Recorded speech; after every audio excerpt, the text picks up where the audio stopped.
पुरुषोत्तम मास महात्म्य 15वां अध्याय।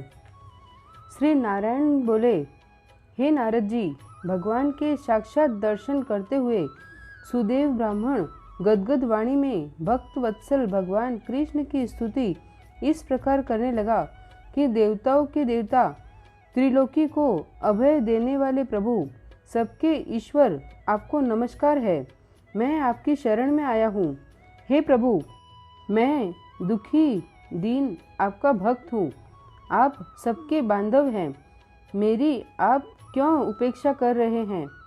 ब्राह्मण सुदेव ने प्रभु की इस प्रकार जब स्तुति की, तब मेघ के सामने गंभीर वाणी में भगवान बोले, हे बुद्धिमान तपस्वी पुत्र, तुमने भली भांति तप किया है।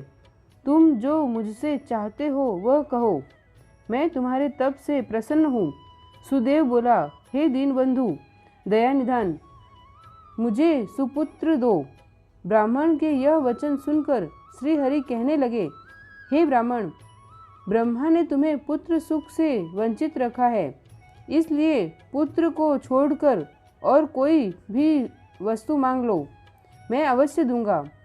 श्री हरि के वचन सुनकर कटे हुए पेड़ की तरह ब्राह्मण गिर पड़ा।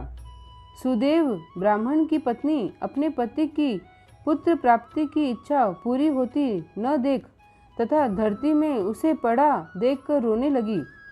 बड़ी कठिनाई से धैर्य धारण कर अपने गिरे हुए पति से बोली, हे नाथ, उठिए, क्या मेरा वचन भूल गए? विधाता ने जो भाग्य में सुख दुख लिख दिया, अपने कर्मों के अनुसार उसे मनुष्य भोगता है। हे पतिदेव, पुत्र की अभिलाषा और उससे उत्पन्न विषाद छोड़कर उठिए और श्री हरि से संबंध जोड़कर भक्ति का आश्रय लीजिए।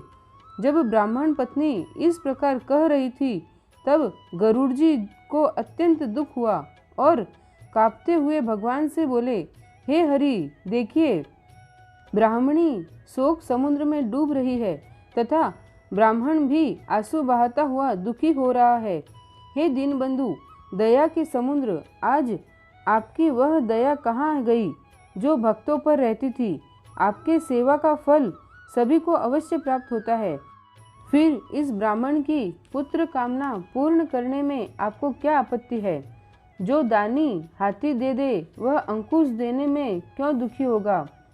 हे प्रभु, इस प्रकार तो आज से कोई आपके चरणों की सेवा नहीं करेगा।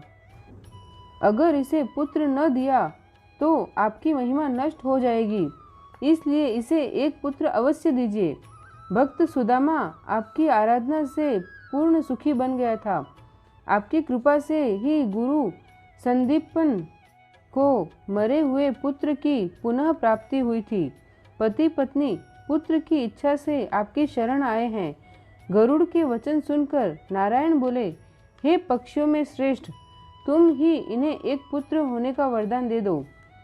इनती श्री पुरुषोत्तम मास महात्म्य 15वां अध्याय समाप्तम। बोलो पुरुषोत्तम भगवान की जय। श्री राधे कृष्ण।